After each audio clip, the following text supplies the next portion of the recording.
Mes chers amis, je vous souhaite la bienvenue ce soir pour explorer avec moi la voie mystique du Tao.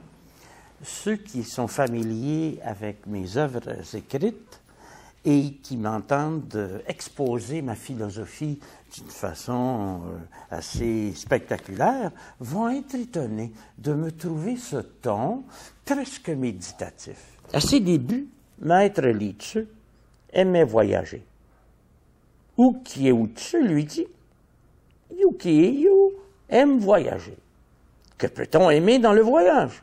Li Tzu répondit « La joie du voyage réside dans la nouveauté. » Mais alors que les autres voyagent pour regarder le spectacle de la nature, moi je voyage pour contempler ces changements. Ah, le voyage! Qui a jamais su ce qu'est le vrai voyage? Ou Kie-Tzu répliqua « Ta manière de voyager est au fond identique à celle des autres, et pourtant tu prétends qu'elle est d'une autre sorte. »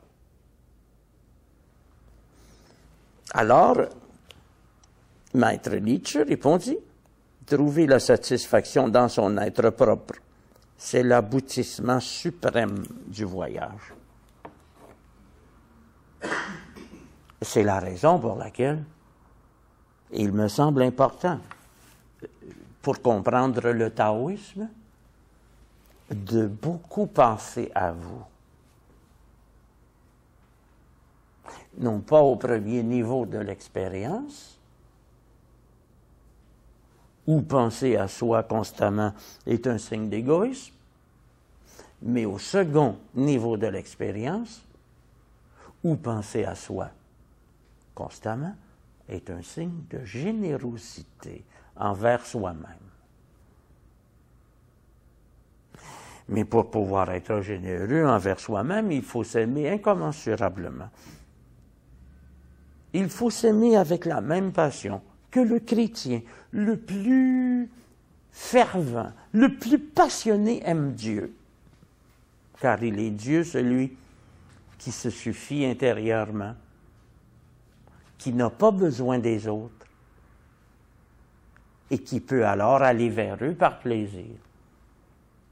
Ceux qui sont capables d'appliquer ça dans leur quotidien sont des gens très persuasifs, car je ne connais pas beaucoup de femmes qui accepteraient de se faire dire, comme je l'ai souvent dit à mes compagnes, « Je n'ai vraiment pas besoin de vous, mais avec quel plaisir je vous retrouve. »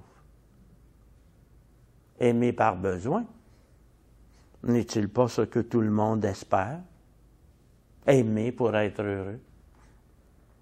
Mais aimer par plaisir, n'est-ce pas le sommet de l'intégration consciente de l'émotion? Aimer parce qu'on est heureux. Mais il s'ensuit une conséquence peut-être inattendue. L'amour n'est plus la première loi de l'univers maintenant, mais le bonheur.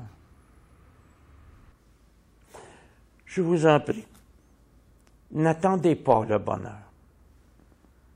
Le bonheur, ça se décide. Et si vous voulez connaître Dieu, il n'y a qu'un moyen. Il faut le devenir. Merci.